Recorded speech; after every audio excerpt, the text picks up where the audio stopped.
रघुरामचंद्रांचा आशीर्वाद मारुतीराच्या पाठीमागे आहे आणि मारुतीराचा आशीर्वाद जर आपल्या जीवनामध्ये मिळाला तर आपलं जीवन निश्चितच सुखाचा आनंदाचं जाणार.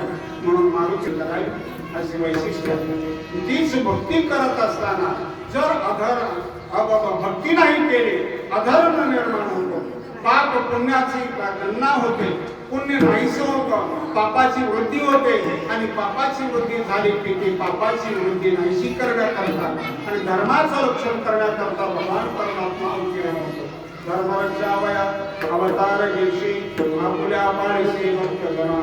धर्मरक्षण करण्याकरता भगवान परमात्मा पुन्हा पुन्हा अवतीर्ण होतो. यदा यदा हि धर्मस्य ग्लानिर्भवति भारत अभ्युत्थानं धर्मस्य तदात्मानं सृजाम्यहम्. स्वतः भगवान परमात्मा श्रीकृष्ण अर्जुनाला उपदेश करताना सांगतात, अर्जुना पुन्हा पुन्हा ज्या ज्या वेळेस अधर्म माजला जातो त्या वेळेस पृथ्वीवर अधर्माची धर्माची स्थापना करण्याकरता मी पुन्हा पुन्हा अवतीर्ण होतो.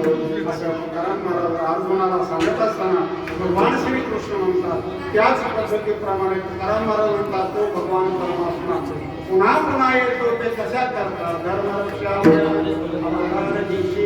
आपल्या पाळशी आणि पारणं सोडायचा असा त्याचा नियम होता. पण त्याच्या नियमामध्ये इतकं पुण्य झालं, त्याच्या व्रतामध्ये इतकं पुण्य झालं की तिकडे इंद्राला घात पडला.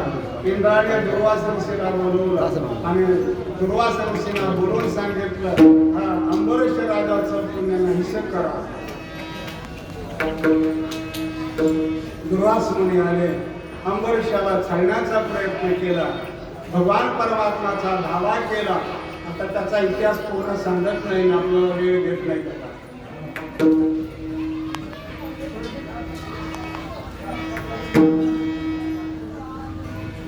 अंबरीष राजाने भगवंताचा धावा केल्याबरोबर भगवंत बसल्या जागेवरून अंबरीष राजाचं रक्षण करण्याकरता चक्र सोडलं. कोणाच्या पाठीमागे? दुर्वास मुनीच्या पाठीमागे चक्र सोडलं. दुर्वास मुनी जिकडे तिकडे जाते तिकडे तिकडे चक्र त्यांच्या हातामध्ये त्यांच्या पाठीमागे लावलं. माणूस कोणी आपलं रक्षण करत नाही तर ब्रह्मदेवाकडे भगवान विष्णूकडे गेले. भगवान विष्णू म्हणले ते माझं साहित्य आहे, माझं हत्यार आहे, माझं शस्त्र आहे. आपल्याकडे घेतला आणि भगवंताने ते 10 अवतार घेतले. 10 जन्माच्या निमित्ताने 10 अवतार घेतले. असा तो भगवान परमात्माचा इतिहास आहे. अंबरीषेसाठी गर्भशोषी येणे दुष्ट निर्दाळिले किती असा तो भगवान परमात्मा आहे. तो भगवान परमात्मा काय झाला? एकाने कृपाळू झाला. धन्य तुझ कृपा सिंधू म्हणतील आपला तो बोल साच. देवा तुझी धन्यता आहे.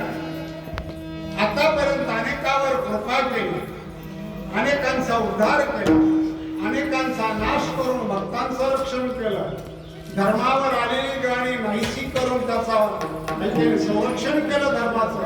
असे आतापर्यंत तुझी कीर्ती आहे. म्हणून धन्य तुझ कृपा सिंधू म्हणतील आपला साच करी. त्याच्या पुढे जाऊन तुकाराम महाराज म्हणतात, देवा सर्व शास्त्र, सर्व वेद आणि सर्व पुराण तुझी कीर्ती गातात. असे तुकाराम महाराज म्हणतात.